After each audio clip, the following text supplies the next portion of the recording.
Hello, everybody. Fandom Flux. No, yes, still Fandom Flux, but not the podcast. Be more specific.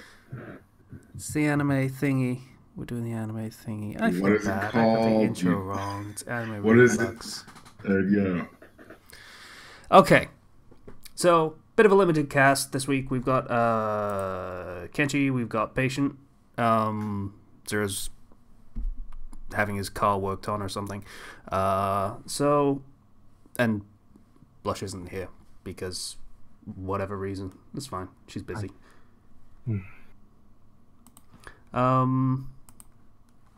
So this week the anime is The Sacred Blacksmith. Yeah. That thing. Yeah. It wasn't as bad as I was expecting. It was passable. This is a broad strokes kind of judgment. Anything broad to say, Kenchi, about it? I mean, it wasn't offensive. No particular thing about it was offensive to me. It just did nothing for me. Yeah. Well, there was like a split-second moment where we could debate, but yeah, I kind of agree with that. Let's see. So, this show starts with an in medias res of main character girl, this redhead named Cecily, and she's a knight archetype character, complete with boob plate that would probably crush your sternum if you actually tried to wear it as armor. But Japan, so they do what they do. She also has a stereotypical long intro that she says 3 times this episode. Every single time she's doing literally anything. What was it? I am Cecily Campbell, a proud knight of the Free Cities 3rd Street Militia, or something. Which almost sounds impressive until she mentions that she's specifically to a certain street.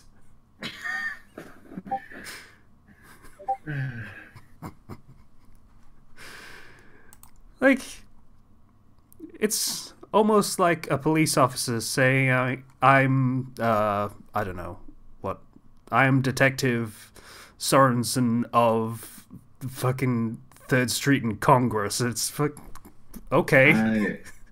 I am Sergeant Rick Jenkins of 3rd Street or something. I don't know. We just keep going back to 3rd Street because that's okay. So anyway, at least there's not any product placement this time. I can imagine that Kenshi would have a field day with 3rd Street soldiers or something like that if they were a thing. You know what? That might actually make it funnier. But abridged series makers, take notes. Don't encourage the abridged series maker. 3rd Street Militia, sponsored by In and Out or something. I don't know, fucking know.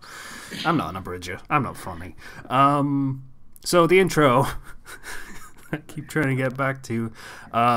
There's a giant glowy sloughing ice thingy with a giant eye, and she's about to ice thingy or a crystal monster. I don't fucking know. So she's about to get attacked by it, and a dude shows up and saves her, and she points out it's the 3rd time. And his name's Luke, by the way.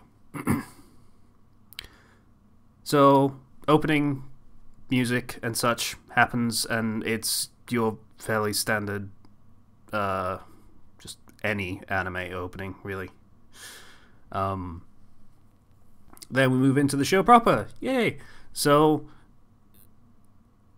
apparently this episode, at least, takes place in a free trade city, so there is an empire, and they have ultimate authority over everything except trading and such in this city, and there's one guy who's apparently an official or something, and he's getting shirty with one of the stall owners over not getting special treatment.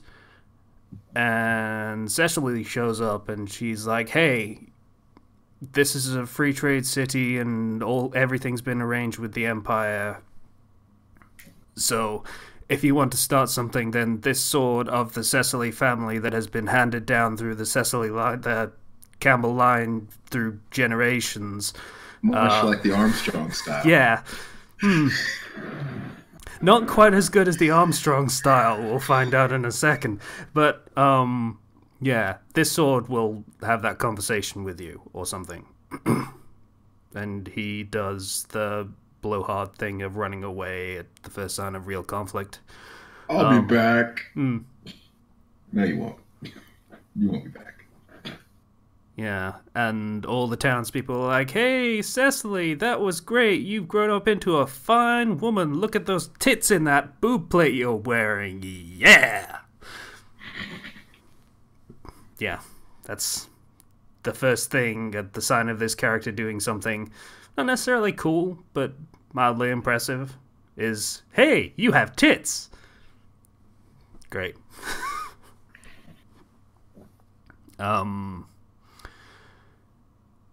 After that, there is the knight who just sort of shows up and is smashing stuff for no reason. And he's kind of crazy and just mumbling to himself about how I'm broken, why do I have to be broken? And he is like 8 feet tall and has a gigantic great sword.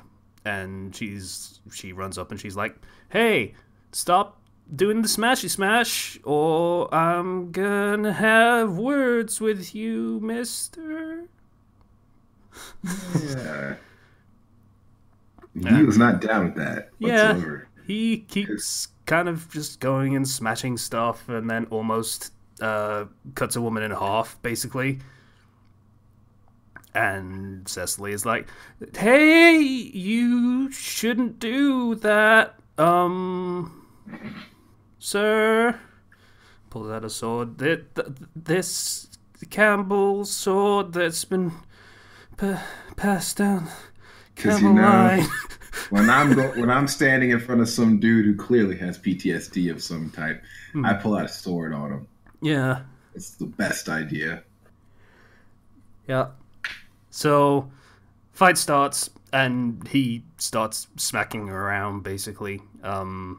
She blocks with that Campbell sword that she's so proud of a few times, and she tries to attack him, and he just cuts the sword in half.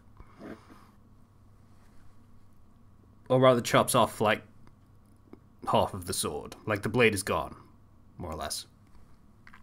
Pretty much.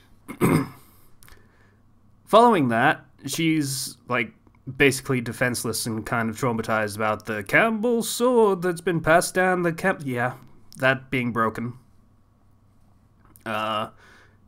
And the big guy is about to kill her, basically. He's about to end the Armstrong line. Yeah, basically. And that dude Luke shows up and cuts that guy's sword in half, because that's apparently a theme of the show, I guess. Like, that happens a lot in this episode. Just, okay. Swords are apparently made of papier-mâché in this setting. Well, we kind of talk about it later. So, I forget what happens after that. I think it... Oh yeah, I assume they take the guy away because he was never struck down or anything. That's a good point now that you mention it. It's kind of...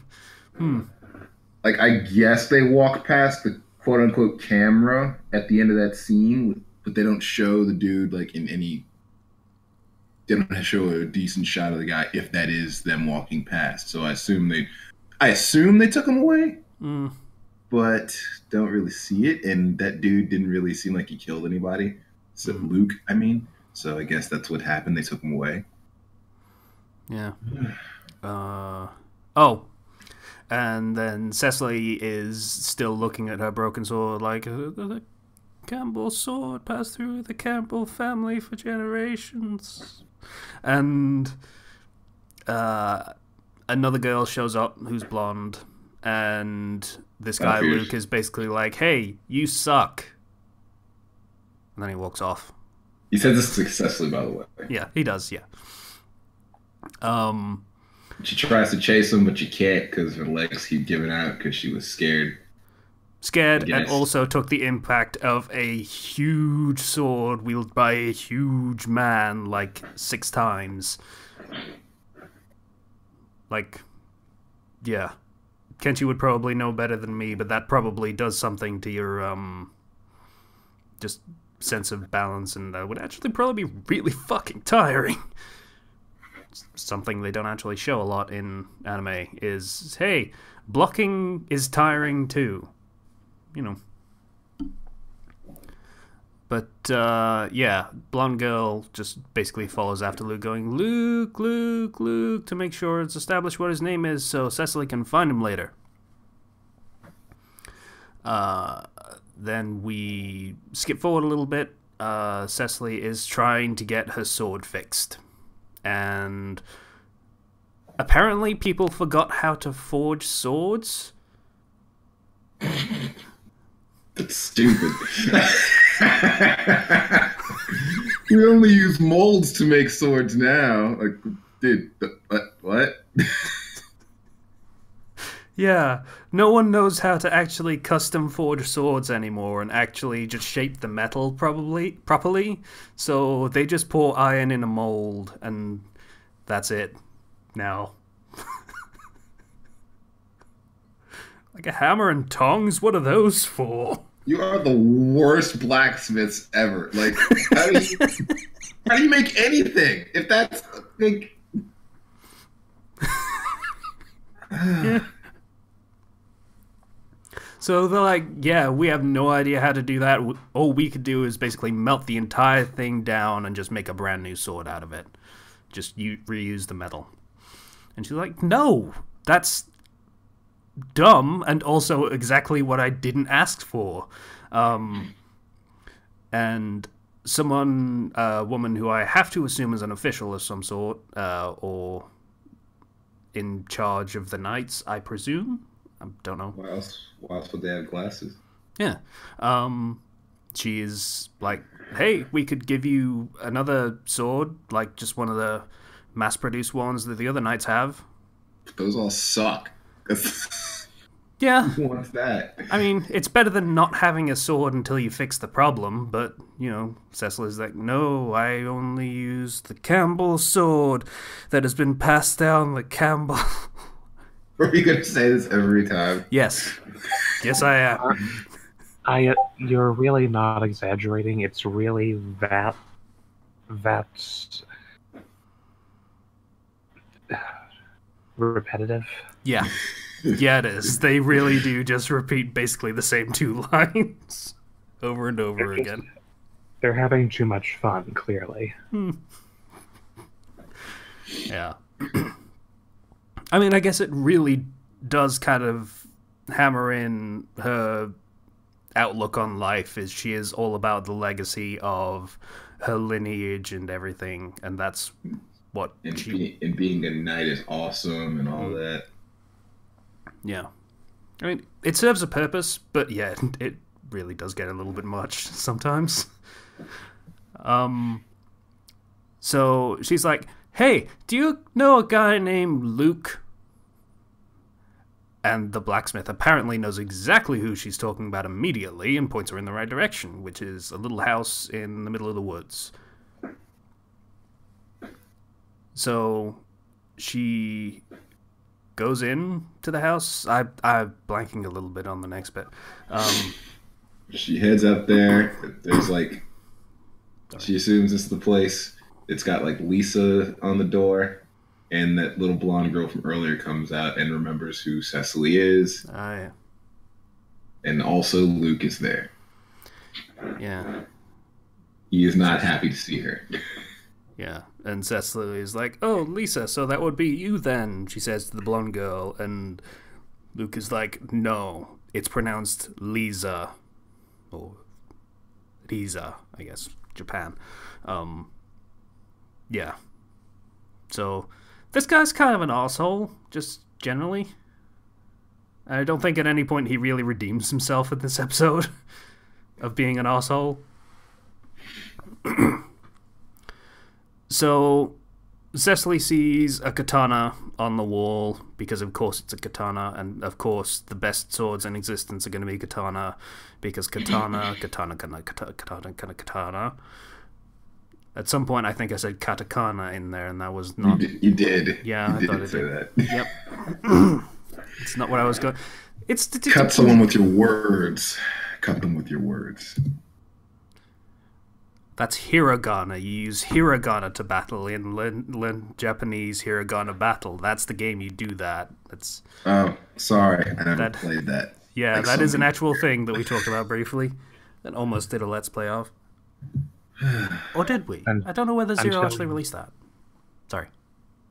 The whole reason I believe that you didn't do it was basically lots of note-taking. Oh, yeah. That was it, yeah. Yeah, there was a good 5 minutes into that recording where it was just like, okay, Zero's writing down notes and I have nothing to do, nothing to comment on. I'm sorry. Yeah, it's worth a try. Could have been fun. Quite. So Cecily's like, hey, I want a sword like that will last forever and never break and will cut through other swords. Because she really wants to cut through swords now, because she saw it once and she thought it was really cool, except it was traumatizing, I guess.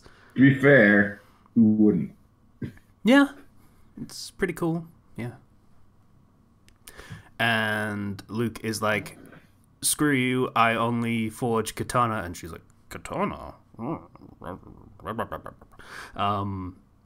I only forge katana for myself, and that's it. So, okay, kind of reinforcing the dick thing of him just, like, only being willing to forge super cool swords for himself and not, say, the local military that get attacked by monsters sometimes. Just saying. And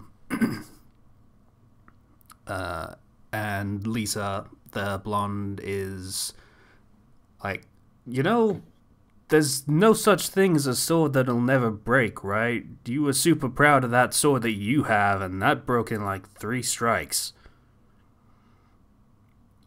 And Luke says that's not what she means, but doesn't really elaborate on that.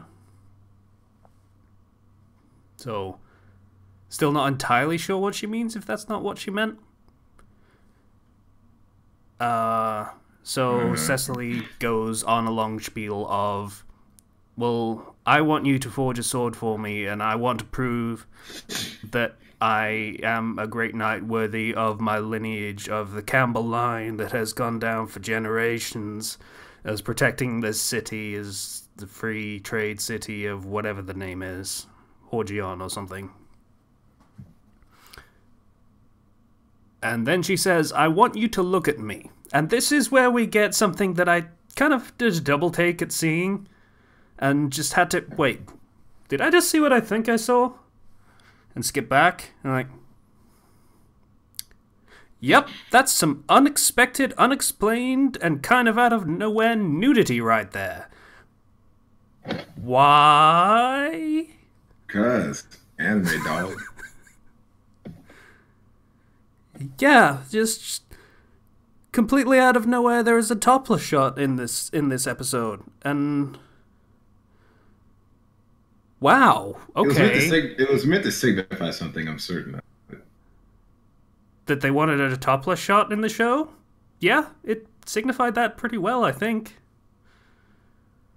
I mean, something more profound. I don't know what that thing was.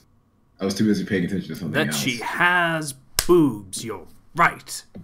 That was important information that we hadn't been established by the boob plate she wears. That I mean, it's the first episode. This needs to be hammered home. She is the only girl with boobs on this show so far. So... yeah, I guess. Yeah, it was I'm still just fucking dead. weird. I'm just devil's advocating here. Yeah. Like, Someone has. I'm not averse to shows with boobs. We've established this at this point. But this one just kind of came out of nowhere, was the only shot like it, and just was completely unexplained. So I was just kind of thrown by it. Then there's like a crashing from outside. And they go outside to look, and there are what are called humanoids, apparently. Which are basically monsters that walk on two legs, I guess. Kind of generic looking monsters, to be honest. Just like masses of fur, and they walk on two legs. I mean, to be fair, they're cannon fodder. Kind of, yeah. So these humanoids basically murder the hell out of a whole squad of knights. So Cecily goes out, borrows one of the knight's swords. Again, maybe she should have just taken one of the spares. Whatever. And tries attacking the humanoids, and it does nothing. And she's like, what? And then she gets just kind of knocked out of the way, because of course. And then before it can kill her, Luke shows up again and kills it immediately in one strike. It's the second time he saved me today. Yeah. She muses. Yeah. And then she'll muse it again for the third time later, or earlier. Same difference. There is a lot of repetition in this show, isn't there? At some point, it stops being just reinforcing the theme and starts being... Let's fill this to 22 minutes. Yeah. Yeah. So, Luke kills all the humanoids, and woo, good job, dude. And we get a cut to mysterious hooded man and guy with eye patch, and they're like, oh no, he killed the humanoids. Those were our trump card. What will we do now? We should run. And hooded guy is like, no, that wasn't our trump card. We have another trump card. And eye patch guy's like, what's the other trump card? You know. Yeah. And then we presume that Eye Patch Guy is now giant demon thing with the giant eye from the beginning of the episode. Because, yeah. Just context clues, basically. Because that shows up now. And no one can do anything against it. I think Luke's sword gets broken. I think. Trying to fight the thing off. And while he's down, Cecily stands in front of him and just arms spread, piccolo pose, about to get killed. I need to Google too. That's an action. I need to Google too. That's an actual term, piccolo pose. Could be, yeah. Yeah, and she's like, I swore on the honor of the Campbell line, passed down through generations, that I would protect this city and such, and everything, and I am a proud knight of Harjum City. 3rd Street. Yeah, this. Do you think that branch of the militia's nickname is the Saints? I mean, it could be. It is now. Yeah. 3rd Street Saints. Yeah, so Luke is basically like, okay, girl who is just only holding this thing off with the power of her boob plate, just buy me some time. Like, yeah. I'm gonna need 5 minutes, and given how bad it was kicking my ass, I'm sure you can handle it.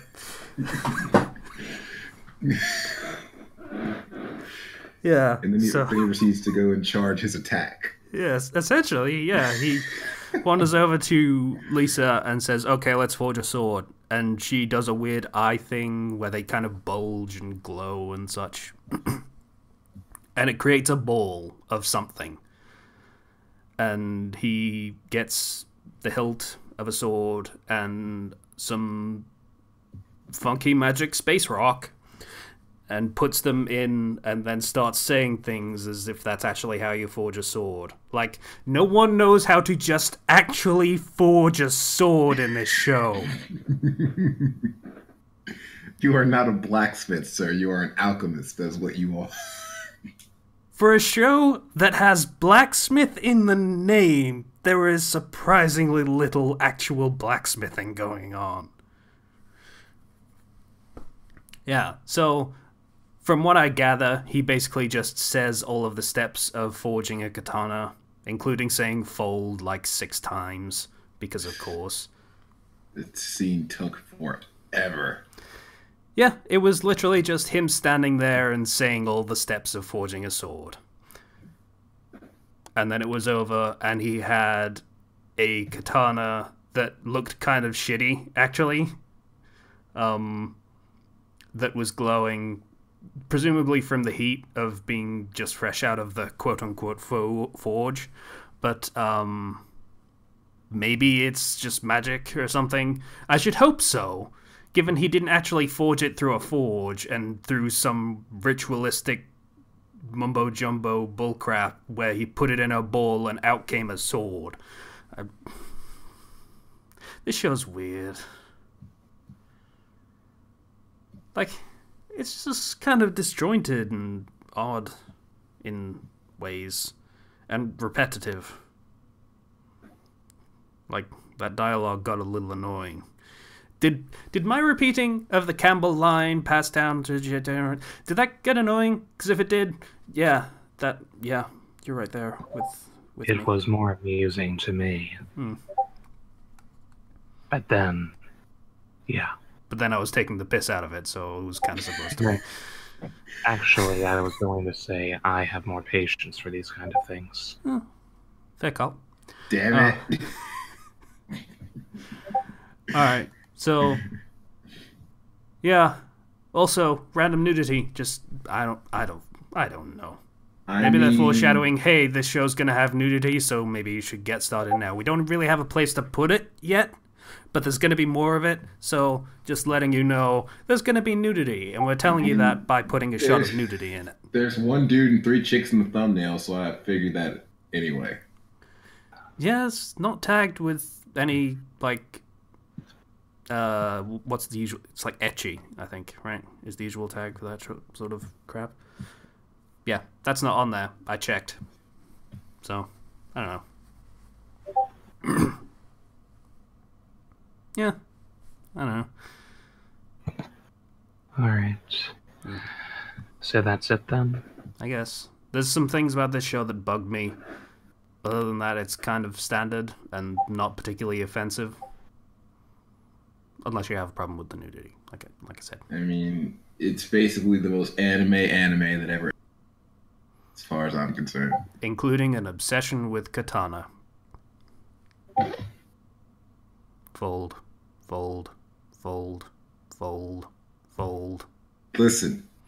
He's got to get that katana made for Cecily Campbell of the Pride Night of the Cecily line of the whatever city, 3rd Street Saints. I don't know. Whatever the whole thing was. I don't remember it.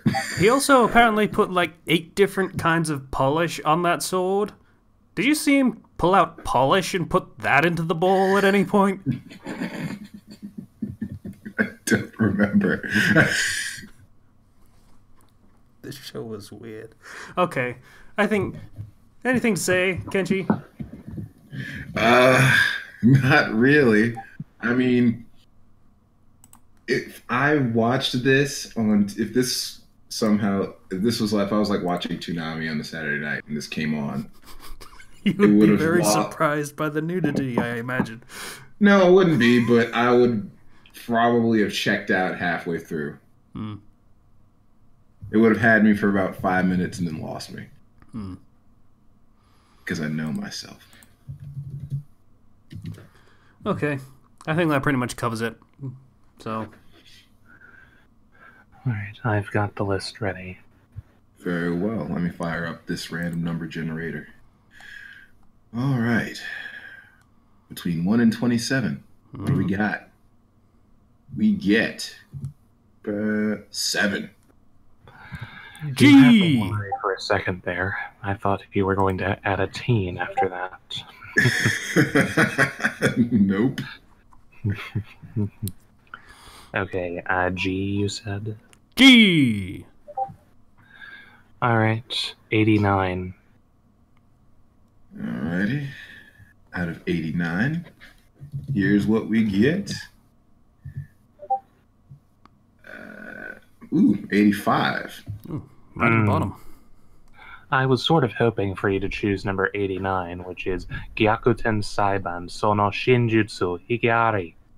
Translation, or English name rather, Ace Attorney. Oh. Yeah, that didn't... But no, the actual winner, I'm bracing myself for groaning, Gunslinger Stratos, the animation. Damn it. Hang on. 1, 2... Nope. Just 2 away from Gurren Lagann. 2. I mean, I've already watched that. I don't want to watch it. I know, but I want to watch it again. It was awesome.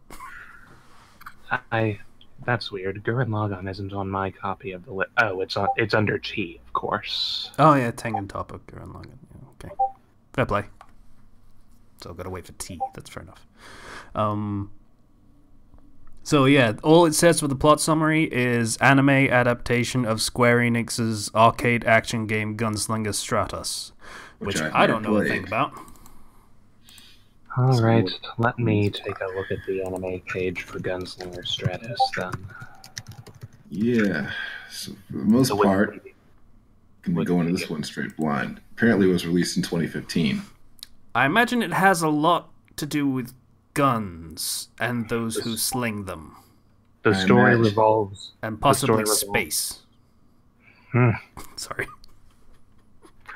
The story revolves on a group of gunslingers, each from the 2 universes, who participate in Operation Stratos, particularly on a group of 4 childhood friends, Toru Kazazumi, Kyoka Katagiri, Kiyoma Katagiri, and Shizune Rindo, whom all must confront their own flaws and differences when they battle their alternate selves in order to survive. I don't think that counts as mentioning the space. I think you said universe is there at one point, but... Yeah, 2 universes. It doesn't go into more description. Okay, I'm looking at the plot of the actual game. Here we go. In 2115, the country known formerly as Japan has been split into 2 parallel worlds: the Frontier S Stratos and the 17th Far East Imperial City Management District. Frontier S is an catchy name. Sorry. The Frontier S is an outlaw universe in which freedom runs rampant, while the long name is a totalitarian universe completely bereft of freedom and is under constant surveillance. When the 2 universes are starting to fuse into one, the government of each world initiates the Operation Stratos, a world-scale protocol wherein a hand-picked group of gunslingers, mercenaries, and special individuals, each from the 2 universes, will be sent to the year 2015 to alter the past by eliminating the other side until only one group survives, erasing a parallel universe in the process. Harsh, I guess. Quite Is what I'd so. say about that. Yeah. Okay.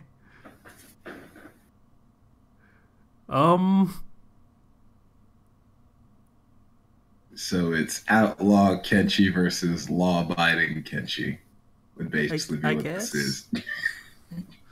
We only wish that we had someone as awesome as Kenshi in this show. I mean, you don't know. Maybe there will be someone on there. Maybe there'll be someone who'll try, but I don't see them accomplishing that great feat. I'm being nice to Kenshi. I don't know why I'm being nice to Kenshi. I don't either, but I'll take it. Alright. So that's it. Gunslinger that's- Stratos, the animation. That's next week's anime. And It I mean, might it be doesn't, good. doesn't sound too bad. Hmm. That's actually a pretty deep plot to get into. It could be good. It's a pretty ballsy thing. The bad guys are bad, so the good guys are gonna attempt genocide on the universe or something. Is what I got from that. Unless I misheard. It seems to me, I mean, it said when the two universes start to fuse. I suppose that one world doesn't want to give up any of the freedom that they have, and the other world doesn't want to give up any of the control that they have. So you have to wonder what America's doing in this situation. Like, hey, Japan? You want to cool your tits a little bit? This whole, like, okay, I get it. We don't like each other that much, but maybe give peace a chance? I mean, it's a little rich coming from us, but, you know, universal destruction, it's a little extreme. That's all I'm saying. There's a lot of people in universes.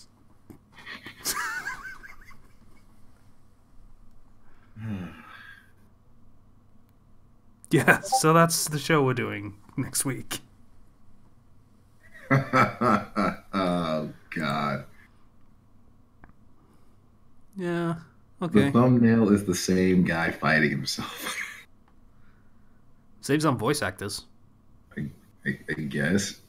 And animators. Like, you only have to design the character once and then that's it. It's easy. Yeah. Alright. So, Infinite Stratus or Gunslinger Stratus or whatever the... Yeah. Why are there two shows with Stratus and... I don't know or care. Gunslinger Stratos is the thing that we're going to be watching next week. So, thanks for listening. Bye, everybody. Goodbye. take care, everyone.